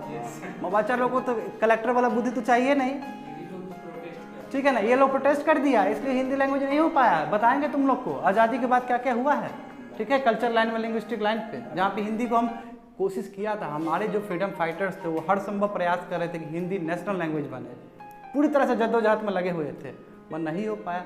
इनफैक्ट क्या हो, उसके ऊपर बहुत बड़ा पॉलिटिकल एजिटेशन हो गया, और इससे बहुत सारा पॉलिटिक्स को फायदा हुआ है। DMK IMDMK पूरी तरह से लिंग्विस्टिक लाइन पे हिंदी के अगेंस्ट एजिटेशन था, समझ गए ना, उससे बहुत बड़ा पॉलिटिकल फॉर्म हो गया। देखो तो यही चीज़ तुम्हारा मेघालय में भी हुआ है, ठीक है। तो क्या हुआ, खासी और अदर ट्राइबल ग्रुप्स प्रोटेस्ट किए, अल्टीमेटली मेघालय बन गया। बोडो मूवमेंट, बोडोलैंड सुनते हो ना, असम का, अभी तक प्रोटेस्ट कर रहा है। हाँ बोडो जन, यही देखो बोल रहा है ना कि ये भी इसका जो गढ़ है, स्टार्टिंग पॉइंट 1960 से यही बिल से हुआ था। Several tribes often highlighted that the Assamese nationalism discourse was narrow and rarely included other communities. बोला कि असमीज जो नेशनलिज्म है, असमीज का जो राष्ट्रवाद का बात करते हैं, इसमें सब कम्युनिटीज़ का विकास का बात नहीं किया जाता, इंक्लूसिव डेवलपमेंट का बात नहीं किया, तो हम प्रोटेस्ट करेंगे इस चीज़ को। जाओ, ट्राइबल ग्रुप ऐसा कहता है, समझ रहे हो ना। तो जैसे ट्राइब से ये बार बार आ रहा है, बाबू पूछेगा तुम लोगों को, मिसिंग कहाँ का ट्राइब है, जोड़ीस कहाँ से, रबास कहाँ से, याद आना चाहिए असम का है, इस तरह पूछते हैं क्वेश्चंस। तो ये बोला कि ट्राइब जो हैं supported the Assamese movement against the imposition of Bengali language और हिंदी इन आसाम। जिस तरह बंगाली को भी किया गया था पहले और हिंदी को भी पहले किया गया था, उस समय भी अपोज किया था, जाहिर सी बात है इस बार भी अपोज करेगा, है कि नहीं है, करेगा।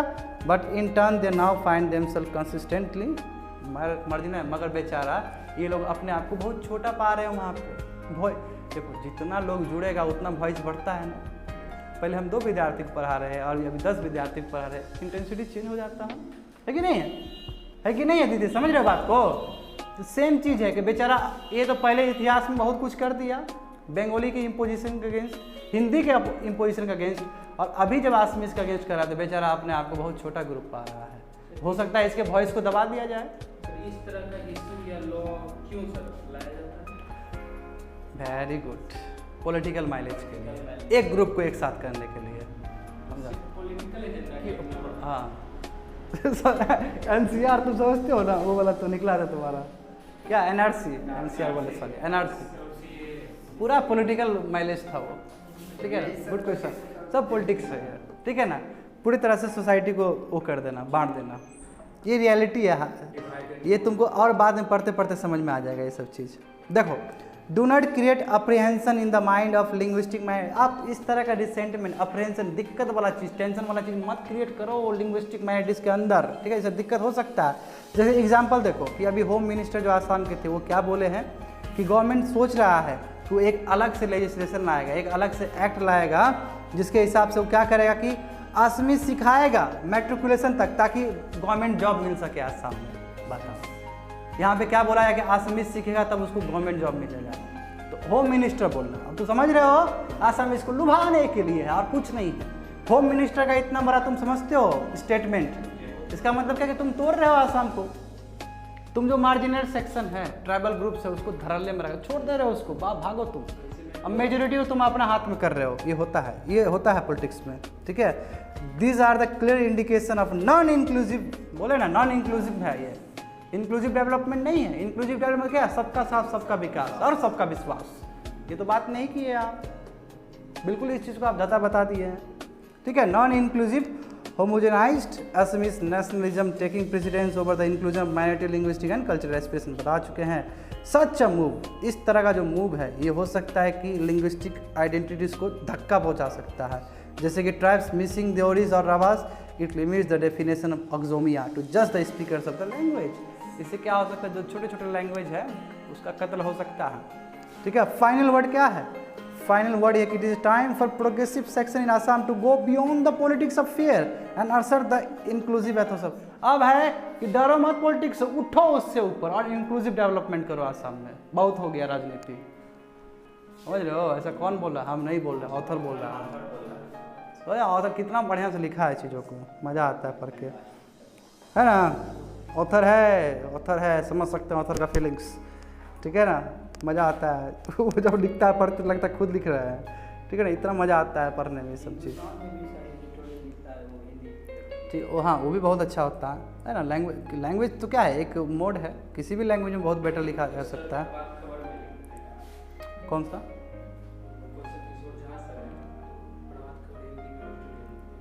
बिल्कुल यार, बहुत सारे हैं ऐसा, है ना।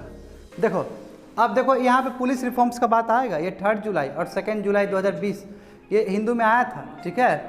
अब देखो हाँ देखो, ये तो गारंटी, हाँ तुम जो बोले हो बात, कोई भी एडिटोरियल कहीं पहुँचता है, इसका मतलब उसका बेस्ट है, ठीक है ना, उसका उस लैंग्वेज पे बहुत कमांड है, तभी वो लिखा है, तभी पहुँचेगा वहाँ पे, ठीक है। मैं लिटरली बता दूँ, आई फेस दिस थिंग्स, ठीक है, और मैं भी कभी कभी गौरव महसूस करता हूँ इस बात को लेकर, ठीक है ना। उसके लिए तुमको यदि इंग्लिश पेपर में दे रहे हो और हिंदू जैसा पेपर में यदि छप जाए बाबू, तो गौरव गान की बात है, अभी तुमको नहीं समझ में आएगा, क्योंकि तुमको अभी हिंदू ही पढ़ने में नहीं आएगा, ये पहले बात जान लेना। हिंदू पढ़ के एक बार हमको दिखा कर हमको सुनाना जरा, अब मतलब समझाना, कुछ नहीं समझ में आएगा। टॉप लेवल का इंग्लिश होता है, इंडिया का वन ऑफ द बेस्ट का सबसे ऊपर है हिंदू पेपर। प्रशांत किसे, वो PK, अरे वो विद्वान है, प्रशांत किशोर विद्वान आदमी है, हाँ बिल्कुल, देखो वो विद्वान है, ठीक है ना, वो विद्वान है, वो डेटा पे काम किए हैं, ठीक है, UN पे, हाँ बिल्कुल, जाओ इंटरव्यू देखो, बहुत अच्छे हैं। हाँ ललन टॉप पे इंटरव्यू हुआ था उसका, और भी इंटरव्यू सब है, देख लेना, बहुत सारे पार्टी के लिए काम किया है, हाँ स्ट्रेटेजिस्ट है, पॉलिटिकल स्ट्रेटेजिस्ट है, सबके लिए काम किया, उसका विचारधारा हमको बहुत सही लगा है। हाँ खाली गांधी फिलोसफी, अच्छा इसका मतलब तुम रेयरली बहुत अच्छे से देखे हो, इसका मतलब देखो हिंदू का ये करेंगे हम लोग, इसमें हम देखो फटाफट निकालो अपना GS paper 2 constitution and polity, structure, organisation and functioning of the executive and judiciary ministers department of the government.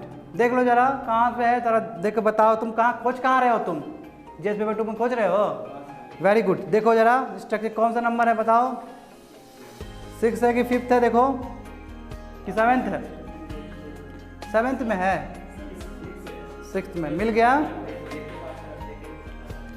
ठीक है, बार बार देखना है, बार बार लाना है। चलो आगे बढ़ते हैं। देखो हुआ क्या, पहले ये समझो तुम लोग, देखो ये तुमको ये ओवरऑल है क्या, ओवरऑल ये समझो कि तमिलनाडु में एक इंसिडेंट हुआ है बाबू, ठीक है। ये लॉकडाउन पीरियड में एक इंसिडेंट हुआ है एक शॉप पे, जिसमें एक पिता को और उसके पुत्र को, ठीक है, बहुत ही ज़्यादा टॉर्चर किया गया पुलिस कस्टडी में और उसका मौत हो गया। बड़े हो ना, तो रिलेट कर सकते हो, ठीक है। तो पूरी तरह से क्या हुआ कि ब्रूचुअल डेथ हो गया। जब ब्रूचुअल डेथ हुआ तो पूरी तरह से फिर से ये हंगामा इंडिया में आ गया है कि अब पुलिस रिफॉर्म्स होना बहुत ज़रूरी है। और यहीं पे हम लोग सुप्रीम, देखो यूपीएससी, पहले ये समझ लो, यूपीएससी में कहानी पढ़ने से नहीं होगा, ठीक है। बस अब ये तुमको नहीं जानना होगा कि वो पिता और पुत्र को क्यों वो किया गया, वो जानने की जरूरत नहीं है। यहाँ पे क्या है कि उससे रिलेटेड संविधान में क्या अधिकार है, ये है यूपीएससी। वो राइट कहाँ पे चुप हो रहा है, सुप्रीम कोर्ट का वर्डिक्ट क्या क्या उससे रिलेटेड आ चुका है, पहले ये जानना होता है। ये नहीं कि कहानी पढ़ दिए लॉकडाउन में क्या हो रहा था, ये हुआ वो मतलब ही नहीं है यूपीएससी को। ये भी मतलब नहीं कि बेटा और बाप के साथ क्या हुआ था, डज नॉट मैटर। मैटर क्या है कि उससे रिलेटेड, पुलिस रिफॉर्म से रिलेटेड चीज़ क्या क्या हो सकता है उसमें। बिल्कुल यही चीज़, एग्जैक्टली यही चीज़ हमको पढ़ना है यहाँ पे। और उसमें हम लोग जानेंगे कि इंडिया ने साइन किया था United nation convention against torture, ठीक है, अनकैड बोलते हैं। अनकैड होता है इंटरनेशनल है ट्रीटी, वो आप साइन किए हैं। तो टॉर्चर के अगेंस्ट आप लॉ बनाएंगे, यानी कि पुलिस कस्टडी में किसी का मौत नहीं हो सकता। यदि मौत हो रहा है तो आपके गवर्नमेंट के ऊपर थू होगा जी।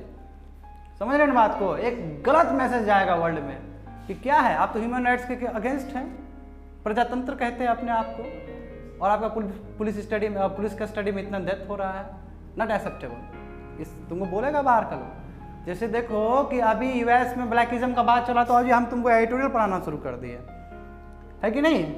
उस पर एडिटोरियल चला कि नहीं चला है, उसमें हम लोग जाने यूएस की हिस्ट्री जाने बहुत अच्छे से। तो वर्ल्ड खुल चुका है, एक गलत यहाँ पे भी होता है तो वहाँ पे भी लोग सब एडिटोरियल पढ़ा रहा है उसको, समझ रहे हो ना। देखो मगर इंडिया अभी भी रेटिफाई नहीं किया अनकैट को, ठीक है, और नेशनल लॉ नहीं बना है जितना बनना चाहिए अनकैट के ऊपर। इंडिया ने साइन किया मगर रेटिफाई नहीं किया। साइन करना और रेटिफिकेशन में अंतर होता है, जानते हो। साइन करना, साइन कर दिया, रेटिफिकेशन मतलब क्या होता है कि पार्लियामेंट में लॉ बनाए, लॉ नहीं बनाए हैं हम लोग, ठीक है। ह्यूमन राइट्स के जो टॉर्चर होता है उसके अगेंस्ट लॉ नहीं बनाए, हाँ, मगर साइन बस कर दिए हैं। नहीं, लॉ बनाना ही रेक्टिफिकेशन है। लॉ बना दिए मतलब इम्प्लीमेंट करना ही है आपको। हाँ, करिए मत करिए मगर आपका इंडिकेशन हो गया, ठीक है। चलो देखते हैं चीज़ों को, बहुत मज़ेदार है। ये हल्का सा ब्रीफ बता दिया मैंने तुम लोग को। अब देखो क्या हुआ, फादर और सन का डेथ हो गया कस्टडियल टॉर्चर में, ठीक है। कहाँ पे, तमिलनाडु का एक एरिया में। ये भी नोट करना जरूरी नहीं है कि ये क्या है, सतनकुलम है, ऐसा कोई ज़रूरत नहीं है, ठीक है। पिताजी वही 62 ईयर्स के थे, उनका पुत्र क्या 32 ईयर्स के थे। लॉकडाउन के रूल्स वायलेट कर दिया, ये करके उसको मार दिया गया, ठीक है, पुलिस स्टेशन में। अब देखो, अब आया मेन चीज़, अब आया कि सुप्रीम कोर्ट ने पहले टॉर्चर के ऊपर क्या क्या फैसला सुनाया है अभी तक अखंड भारत में, आज़ाद भारत में क्या क्या सुनाया है 1980, ठीक है, 1990 में। बहुत मज़ेदार है, क्यों, क्योंकि यहाँ पे एक IPS का जिक्र आता है, प्रकाश सिंह, बहुत महान IPS थे। उसने बहुत सारे रिफॉर्म्स दिए हैं मगर अभी तक सरकार के कान में जू नहीं हो रहा है जो होना चाहिए। क्यों, क्योंकि पुलिस को कठपुतली की तरह यूज़ करता है सरकार, ठीक है ना। पुलिस को पावर दे देगा तो क्या होगा कि स्टेट के विरोध आ सकता है, इसलिए हर संभव दबाया जाता है पुलिस को भी और जेब में रखा जाता है। यही कारण है कि तुम्हारा कस्टोडियल डेथ भी होता है, स्टेट कुछ नहीं बोलता है। मगर अब दौर बहुत आगे आ चुका है, अब आपको करना होगा। और इसके लिए पता है स्टेट कुछ नहीं किया अभी तक, हर समय लतार लगाता है तुम्हारा सुप्रीम कोर्ट। इसमें तुम देखोगे, यही चीज़ देखोगे तुम। देखो 1980 में क्या हुआ था, रघुवीर Singh versus state of Haryana. इसमें क्या हुआ कि सुप्रीम कोर्ट डीपली डिस्टर्ब हो गया, बताओ, दिमाग खराब हो गया उसका। सुप्रीम कोर्ट का क्या बोला कि डेविल वाला मौत दिया है पुलिस ने, टॉर्चर किया है, ठीक है, कॉमन सिटीजन को। इससे क्या, उसका लाइफ और लिबर्टी क्या है, कोई रखा ही नहीं बात, और ह्यूमन राइट्स का वायलेशन हो गया और डेथ हो गया उसका वहाँ पे। ये टर्मिनोलॉजी बोला गया है यहाँ पे, यानी कि ग्रेटली डिस्टर्ब हो गया 1980 का जो केस था। कौन सा केस था तुम्हारा, रघुवीर Singh versus state of Haryana, ठीक है। और बोला कि ये गलत बात है, इस तरह का डेविल टॉर्चर नहीं होना चाहिए पुलिस कस्टडी में, ठीक है। इससे क्या होता है कि आप लाइव्स और लिबर्टी, यानी कि आर्टिकल 21 का हनन हो जा रहा है, ठीक है। अब देखो दूसरे बार भी 1981 में भी, 1987 में भी, यानी कि 80 के दशक में ऐसा बहुत सारा केसेस सुप्रीम कोर्ट पहुंचा था, समझे ना, पुलिस टॉर्चर का। तो उसमें भी क्या बोला जाता है कि बोल दिया कि क्रूरल्टी और टॉर्चर अगेंस्ट है, किसके अगेंस्ट, आर्टिकल 21 के अगेंस्ट। हर समय मैं कोट करता हूँ आर्टिकल 21 का, क्या, राइट टू हैव लाइफ, जीने का अधिकार है हमको। तो आप पुलिस कस्टडी में ले जाके हमको लाठी मार के मार दे रहे हैं, तो क्या है, मेरा जीने का अधिकार छीन रहा है कि नहीं छीन रहे हैं। राइट टू डिग्निटी, जो हमको स्वाभिमान है जीने का, वो भी हमको हनन कर रहे हैं, है ना। तो आप देखो द इंटरप्रिटेशन, जो आर्टिकल 21 को जो इंटरप्रेट करते हैं, इंटरप्रेट समझते हो, अलग अलग एंगल से देखते हैं, तो हम पाते हैं कि हाँ, जो अनकैड है, अनकैड मतलब जो बाहर का ऑर्गेनाइजेशन का टॉर्चर के ऊपर जो कंप्रिहेंशन जो तुम्हारा है, रिकमेंडेशन है, उससे मिलता जुलता है। और इंडिया ने क्या किया, साइन कर लिया अनकैड को, अभी तक रेटिफिकेशन हुआ नहीं है, ठीक है। Right to know come from the top court. अब बताओ, ये वही बोल रहे हैं तुम लोग को कि कोर्ट से आता है, स्टेट की तरफ से कोई है ही नहीं स्टेप्स, कोर्ट बता रहा है, बार बार कोर्ट ही बोल रहा है इस पे, या तो कभी हाई कोर्ट बोल रहा है, कभी सुप्रीम कोर्ट बोल रहा है, स्टेट तो कुछ कर ही नहीं रहा है, यूनियन भी कुछ नहीं कर रहा है अभी तक। ये बहुत दुख की बात है। देखो क्या बोला गया, सुप्रीम कोर्ट ने 90 का दशक में बहुत सारे केसेस, जैसे तुम्हारा Joginder Kumar versus state of UP 1994 का, ठीक है, उसका DK Basu versus state of West Bengal 97 का, ठीक है। तो यहाँ पे 2 राइट्स पास किए गए थे, यानी कि अपने वर्डिक्ट में 2 चीज़ बोला उन्होंने कि right to life, right to know, यानी कि जीने का अधिकार, और right to know. Right to know मतलब क्या कि आप उसको पकड़ के ले जा रहे हैं, उसको जानने का अधिकार है कि किस आधार पे आप उसको ले जा रहे हैं, ठीक है ना। ये तो पहले से रूल बना हुआ था, बिल्कुल रूल बना था, मगर वो बार बार क्या कर रहा है, 90 का जो दशक में जो टॉर्चर हो रहा है, तो उसको री इंटरप्रेट कर रहा है, बता रहा है। सुप्रीम कोर्ट यदि एक बार वर्डिक्ट दे दे तो बहुत प्रोमिनेंट है बात, और UPSC के लिए तो और ज़्यादा प्रोमिनेंट है ना। तो देखो, थ्रू द गाइडलाइंस, यही जो 2 चीज़ बताया है सुप्रीम कोर्ट ने 90 के केसेस के वजह से, the court demand to curb the power of arrest, जो पावर, अरेस्ट का जो पावर है पुलिस के पास, इसको कर्ब करना चाहता था सुप्रीम कोर्ट। क्यों, यदि लगा कि वो खतरा हो सकता है आदमी, बंद करवा दो लॉकअप पे। ये कोई बात है क्या उसको जीने का अधिकार नहीं है क्या? समझे बात को। As well as ensure that the accused person is made aware of the all critical information regarding arrest and also convey this to friends and family immediately in the event of being taken into the custody। यदि जैसे ही custody ले गया, inform होना चाहिए कि उसके relatives को ले गया है, क्यों ले गया वो भी इन्फॉर्म होना चाहिए। ये नहीं कि ले गया और वहाँ पर टचर कर रहा, किसी को पता ही नहीं है परिचित को, ये against the violation of human rights है। However, it took almost 10 years to become a law that was through Code of Criminal Procedure Act 2008। क्या बोल रहा है कि देखो कितना गजब बात है कि 90 के दशक में ये सुप्रीम कोर्ट फैसला देता है कि राइट टू लाइफ और राइट टू नो है, और उस चीज़ को हम 2008 में एक्ट में डालते हैं। यानी कि पार्लियामेंट, सोचो बाबू कितना धीरे काम कर रहा है। समझ में आया, तुम लोग को समझ में आया? 2008 एक्ट, कौन सा एक्ट में ये 2 चीज़ लेके आ रहे हैं? कोड ऑफ क्रिमिनल प्रोसीजर, यही CRPC होता है बाबू, समझे। 144 जो धारा लगता है CRPC है, IPC नहीं है। दहेज प्रथा लोगे तो कौन सा फंसोगे? IPC के अंदर 498 क्लॉज ए फंस जाओगे। ये इंडियन पेनल कोड, ये तुम्हारा लॉ एंड ऑर्डर से डिपेंड करता है, और ये भी तुम्हारा लॉ एंड ऑर्डर है मगर थोड़ा सा अलग है, ठीक है। ये वो 1860 का है, ये तुम्हारा 1973 का है, ठीक है। 1970, 71, 72, 73 का। हाँ, तुम्हारा डिस्ट्रिक्ट DM के पास ले जाना होता है, डिस्ट्रिक्ट मजिस्ट्रेट, ठीक है, और उसके बाद वो बढ़ा सकता है। हमको एक बार टाइम ले चलेगा, ठीक है।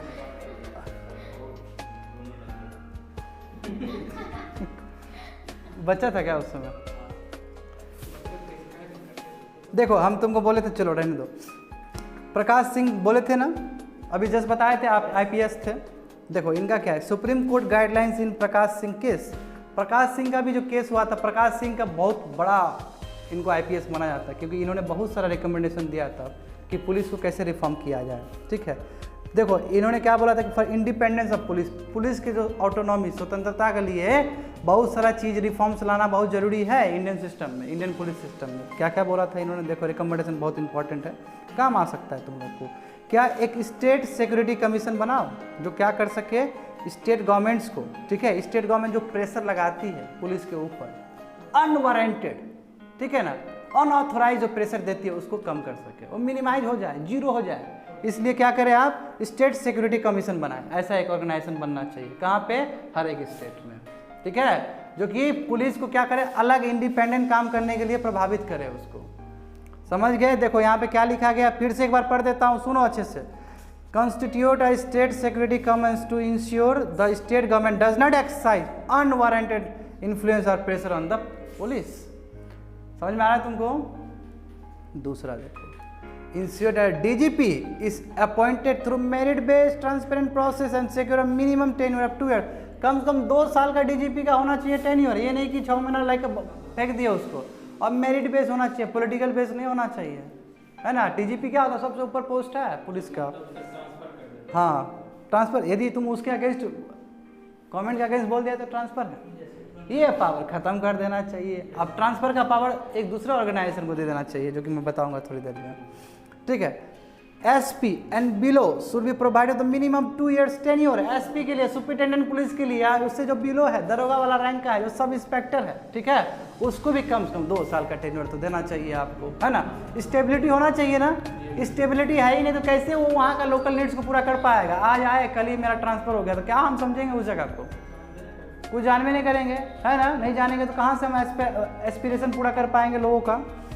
Separate the investigation and law and order function of the police. बोला कि investigation and law and order को अलग कर दीजिए। जो आप इन्वेस्टिगेशन करते हैं उसको अलग करिए, लॉ एंड ऑर्डर अलग है, इन्वेस्टिगेशन अलग है, ये दोनों डायमेंशन अलग करिए, डोमेन अलग अलग है। आप दोनों को साथ कर देते तो और ज़्यादा क्यूरियस हो जाता है, दिक्कत हो जाता है। टेन्योर नहीं है तभी तो इतना बात कर रहे हैं, टेन्योर नहीं है, वो स्टेट गवर्नमेंट के ऊपर डिपेंड करता है। कौन सा? हाँ, पुलिस करता है, बिल्कुल हायर जो पुलिस होती है। नहीं, ऐसा नहीं, उसका प्रोटोकॉल से पुलिस एडमिनिस्ट्रेशन ही करेगा ना, है ना, उसके ऊपर रिलेशन है, हायरार्की लेवल है ना।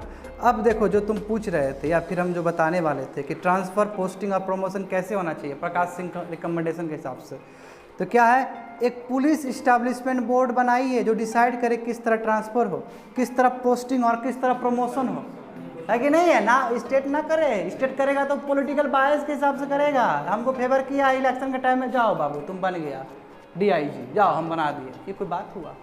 तो हर कोई करप्ट करना चाहेगा, हर एक कोई करप्शन करना चाहेगा, हर एक कोई फेवर करना चाहेगा, हर एक कोई जो गलती है स्टेट गवर्नमेंट के अंदर वो दिखाना नहीं चाहेगा।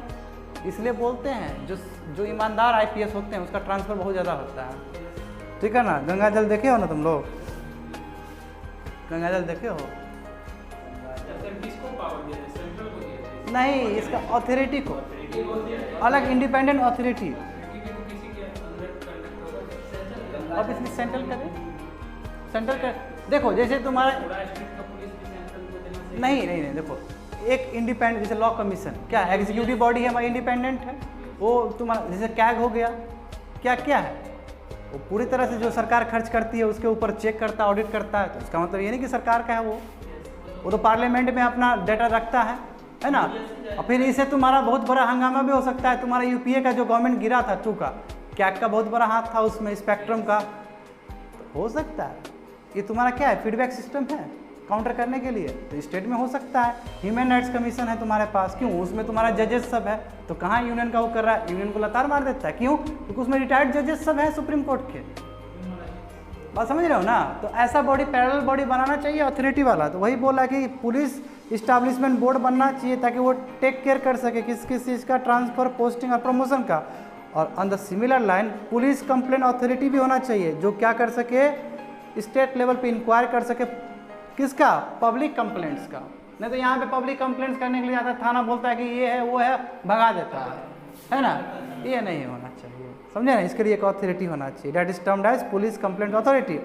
अब प्रकाश सिंह देखो ये भी PIL फाइल किए थे, क्या है, पब्लिक इनिशियल लिटिगेशन 1996 में। और सुप्रीम कोर्ट क्या बोले, Supreme Court has given specific direction to the central and state government to carry out structural challenge in the police. यही प्रकाश सिंह बादल है, ठीक है, सॉरी, हाँ, और सॉरी, प्रकाश सिंह बादल नहीं है, वो तो तुम्हारा वो अकाली दल के वो है, CM है, पूर्व CM है पंजाब के, ठीक है ना। बादल मुंह से निकल गया, समझ रहे हो ना, क्योंकि ज़्यादा तो फेमस वो थे ना। देखो प्रकाश सिंह जो है ये पूर्व IPS, ठीक है, और इन्होंने PIL फाइल किया था। PIL बताए थे तुमको, कि ज़्यादा जो ग्रीवांसेस है पब्लिक के ग्रीवांसेस के बिहाफ में एक कोई आदमी जाकर कर रहा है, और ये बोले थे कि सर देखिए पुलिस में बहुत दिक्कत है, पुलिस एडमिनिस्ट्रेशन में ये रिफॉर्म देखिए सर कैसा हो सकता है। तब सुप्रीम कोर्ट बोलता है कि हाँ आपका रिफॉर्म सही है, और लताड़ देता है किसको, सेंट्रल गवर्नमेंट और स्टेट की, इसको इम्प्लीमेंट करो तुम, बहुत सही दिए हैं EIPS साहब। ठीक है, प्रकाश सिंह को अभी भी बहुत सम्मान दिया जाता है, कभी कभी टीवी पे भी आते हैं बोलने के लिए, देखना और प्रणाम कर लेना उनको, और उनको सुनना, उनका स्पीच सुनना, लग जाएगा कि हाँ सच में ये प्रकाश सिंह ही है, काफ़ी अच्छा बोलते हैं। राज्यसभा टीवी पे भी आते हैं और कभी कभी आज तक भी आते हैं। PIL फाइल की है, किसके अगेंस्ट फाइल की है, पुलिस टॉर्चर के अगेंस्ट फाइल की है, तो उनका जो व्यूज़ था, उनका व्यूज़ सुप्रीम कोर्ट ने रख लिया, और वही तो बोला ना, सेंट्रल गवर्नमेंट को बोला और स्टेट गवर्नमेंट को बोला कि आप इम्प्लीमेंट करिए, यही जो तुम्हारा जो अथॉरिटी बनाई है ट्रांसफ़र जो करे, कंप्लेंट ले, ये सब प्रकाश सिंह का ही रिकमेंडेशन है। अभी तक तो किया नहीं है, अभी तक नहीं किया, तो वही तो हम बोले क्यों नहीं करता है, तो हम तुमको तो रीजन बोल रहे हैं कि उसको कठपुतली लेके चल रहा है, वही 96 का ही बात है। तो बार बार वही तो मैं बोल रहा हूँ कि पुलिस रिफॉर्म्स करना नहीं चाह रहा है कोई, बार बार सुप्रीम कोर्ट ही आ रहा है, देख रहे हो ना, 80 के दशक में आया, 90 के दशक में आया है ना, तो बार बार तो सुप्रीम कोर्ट ही यहाँ पे आ रहा है, कर नहीं रहा है कोई। क्या हुआ तुम लोग का गसिपिंग क्यों हो रहा है? देखो समझो बात को, अब देखो और भी इतना ही नहीं, और भी इंटरप्रिटेशन है, और भी इंटरवेंशन है। देखो, judicial support for scientific investigation, the support and fascination of techniques such as narco analysis, ensuring video reaching of the investigation, passing order for installing closed circuit television cameras inside the police station, all come from courts। बोला है कि police torture ना हो, इसलिए क्या करता है, surveillance वगैरह लगाया जाता है, CCTV लगाया जाता है, ये इंपॉर्टेंट है। This instruction by the court clearly indicate that there is a grudging acceptance by the courts about how often police employ physically to obtain evidence. इसका मतलब क्या है कि क्यों बोला जा रहा है कोर्ट के द्वारा, यानी कि कोर्ट भी समझती है कि फिजिकल टॉर्चर होता होगा अंदर, तभी तो CCTV कैमरा का बात कर रहा है, तभी तो वीडियो कॉन्फ्रेंस का बात कर रहा है, समझे। Local magistrate is the key, local जो बोले हो 24 घंटा वाला जो बात की हो अभी, वो सबसे इंपॉर्टेंट रोल प्ले कर सकता है यहाँ पे टॉर्चर को लेके। तो कैसे कर सकता है, देखो, लोकल मैजिस्ट्रेट्स बिफोर हुम all arrested and detained person must be produce within 24 hours. ये टूरिंग जो जर्नी का एक्सक्लूडिंग है, जर्नी नहीं आएगा इसमें, ठीक है, जर्नी का नहीं लेता।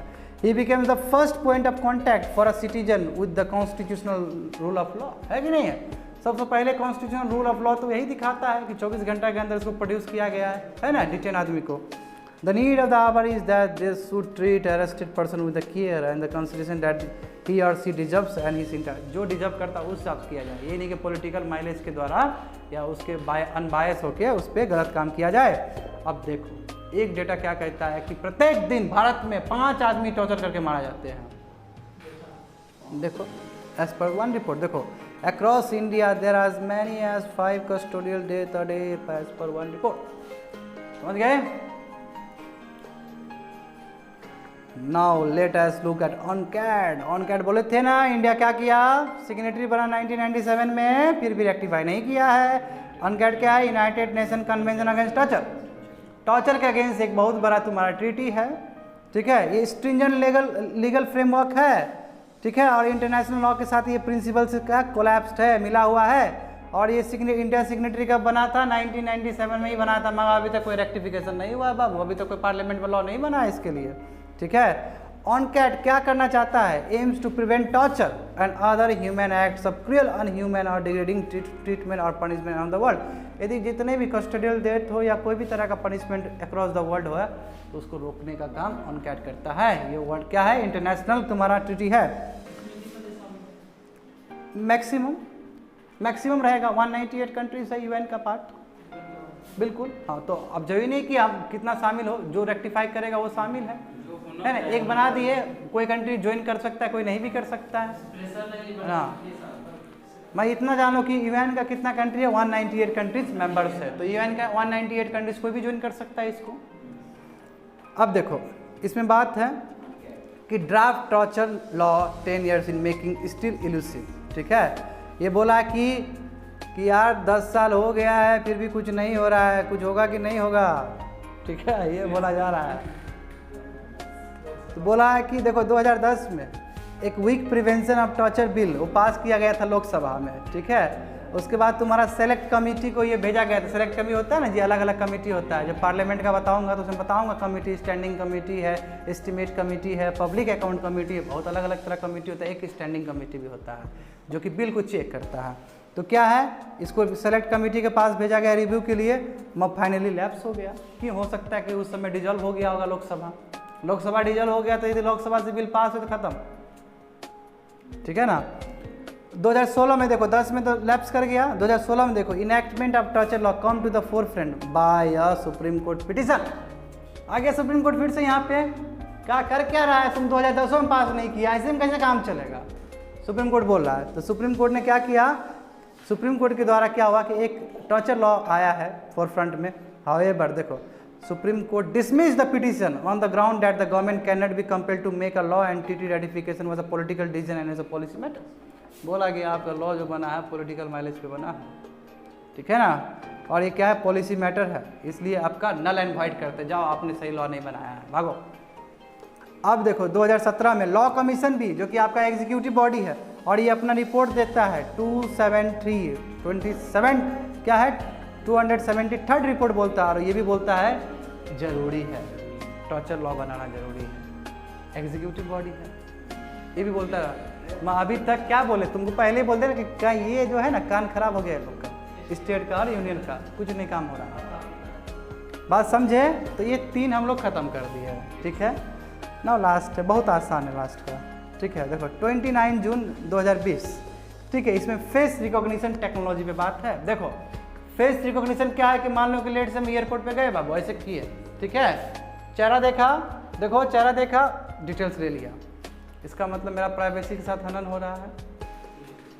हो सकता है मान लो कि मेरा चेहरा का ले लिया है, हो सकता है कि हम किसी पॉलिटिकल ग्रुप के हो, तो हम हो सकता है कि कुछ हम ऐसा एक्टिविटीज़ करें, तो मेरा चेहरा का जो उसके पास है रिकॉर्ड, वो डेटा लेके हमको हो सकता है बाद में टॉर्चर कर दे। यानी कि जो फेशियल रिकॉग्निशन है, जैसे कि तुम्हारा आधार कार्ड बनता है तो उसमें भी तुम्हारा रहता है ना फेशियल, इरिस वगैरह का रहता है, रेटिना का रहता है, तो वो भी फेशियल रिकॉग्निशन है, ठीक है, बिल्कुल।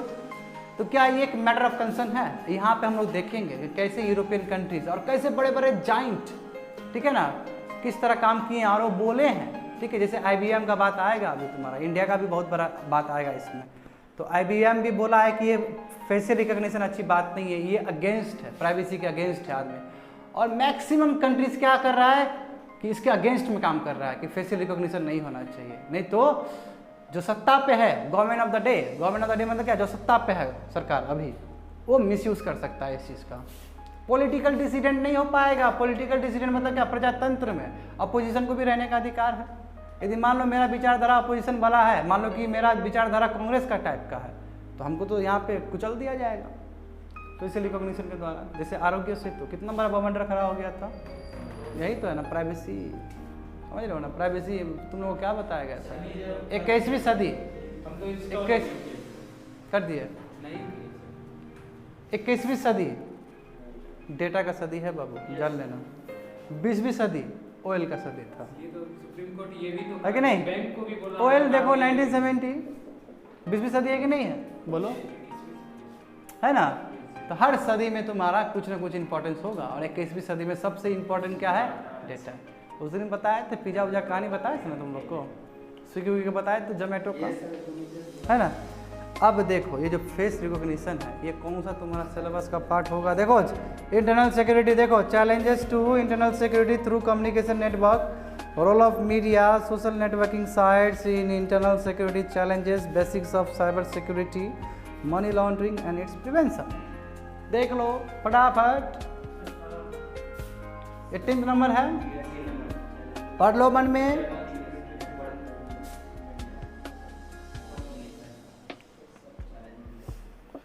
ठीक है, शुड आई गो फर्दर, समझ गए। अब देखो क्या है, बहुत छोटा एडिटोरियल है ये। देखो IBM का जो CEO है उसने क्या बोला कि जो भी एग्जिस्टिंग फेशियल रिकॉग्निशन टेक्नोलॉजी है वो बंद कर देगा, ठीक है। IBM तुम्हारा जो है प्रोसेसर है ना जी, ये बहुत बड़ा कंपनी है, उसका जो CEO है वो क्या बोलता है कि जो भी फेशियल रिकॉग्निशन टेक्नोलॉजी उसके पास है वो ऑल टुगेदर एग्जिट कर देगा, यानी कि हट जाएगा वहाँ से। और ये भी बोलता है कि कि ये जो मास सर्वेलेंस है तरीका जो है, रेशियल प्रोफाइलिंग है, ये आपका basic human rights and freedom को वायलेट करता है। बता रहे थे बार बार हम, ह्यूमन राइट्स का वायलेशन करता है, फ्रीडम को करता है। और माइक्रोसॉफ्ट प्रेसिडेंट जो है ब्रैड स्मिथ है, वो भी क्या कहते हैं कि माइक्रोसॉफ्ट भी अब यूएस पुलिस को फेस रिकॉग्निशन का वो डेटा नहीं देने वाला है। हो सकता है पुलिस फोर्स गलत इस्तेमाल कर ले इस चीज़ का, ऐसे भी रेसिज्म का बात हो रहा है वहाँ पे, रेसिज्म का, है ना? हो रहा है कि नहीं हो रहा है यूएस में रेसिज्म का बात? तुमको पढ़ाए थे, याद है तुमको? थे कि नहीं थे तुम? यूएस का जब हिस्ट्री बताए थे रेसिज्म, तुम थे क्लास पे? अच्छा, ज्वाइन नहीं किए थे उस समय, अच्छा ठीक है।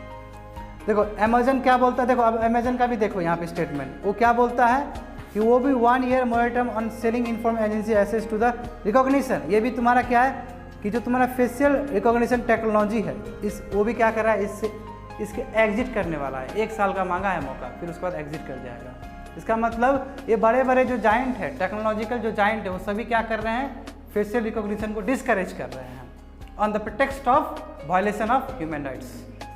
समझे बात को? There are several errors and detection technology does not work for the darker skin. ये अलग बात है, डार्कर स्किन के लिए वो काम नहीं करता है, ये तुम्हारा लिमिटेशन है फेशियल उसका रिकॉग्निशन का। Look at India's announcement in March. देखो इंडिया क्या बोला है, देखो इंडिया देखो किस तरह काम करता है। India announce the full adoption of facial recognition technology enable surveillance. बोला कि इंडिया पूरी तरह से करेगा फेशियल रिकॉग्निशन को। देख लो वर्ल्ड क्या काम करता है तो इंडिया क्या काम करता है, ठीक है। और बोला कि फोटोग्राफी और दूसरे इन्फॉर्मेशन जो गवर्नमेंट डेटाबेस है, जो कि दिल्ली में राइट्स हुआ था, उसके हिसाब से बोला है कि लगभग 1500 से भी अधिक, यानी कि 1900 प्रिसाइजली 1900 आदमी जो वायलेटर्स थे, दंगा फसाद में जुड़े थे, उसको हम पकड़े हैं। किसके थ्रू? फेशियल रिकॉग्निशन के थ्रू। मगर ये नहीं हो सकता, अब पकड़े हम मानते हैं, आपको फायदा हुआ, इसका मतलब सबको लगा दीजिएगा क्या? ये नहीं होना चाहिए जस्टिफिकेशन। एक तो ऐसे हम लोग बहुत सर्विलेंस में रहते हैं, तुम्हें पता है ना, बहुत सर्विलेंस में रखा जाता है इंडियंस को। ऐसा है, गूगल देख लो, गूगल तुम्हारा हर समय डेटा ले रहा है तुम्हारा। चाइनीज ऐप देख लो, हर समय डेटा लिया आता है, ऐसे और लोकेशन बोलता है, कुछ बात करते हैं तो उसका डेटा ले। हाँ है कि नहीं है? क्या है? कंज्यूमर के बिहेवियर को मैनिपुलेट कर रहा है। What other advance democracy are doing, मतलब दूसरे एडवांस कंट्रीज, है ना, क्या करना चाहते हैं, क्या कर रहे हैं? देखो स्लोइंग डाउन और स्टॉपिंग ऑल टुगेदर, रोक रहे हैं पब्लिक स्पेयर में, ये फेशियल रिकॉग्निशन को डिस्करेज कर रहे हैं, ठीक है। उसको पता है, they are aware of the enormous harm, जो हार्म हो सकता है, पता है कि हो सकता है टेक्नोलॉजी ऑफ फेशियल रिकॉग्निशन से।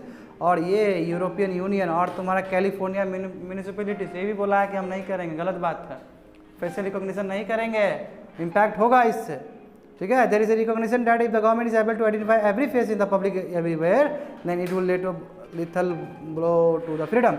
यदि गवर्नमेंट जान लिया, पकड़ लिया, तो लिथल ब्लो है फ्रीडम। आराम से पॉलिटिकल डिसिडेंट को क्या आराम से पकड़ के लाठी चार्ज कर दिया जाएगा इसके ऊपर।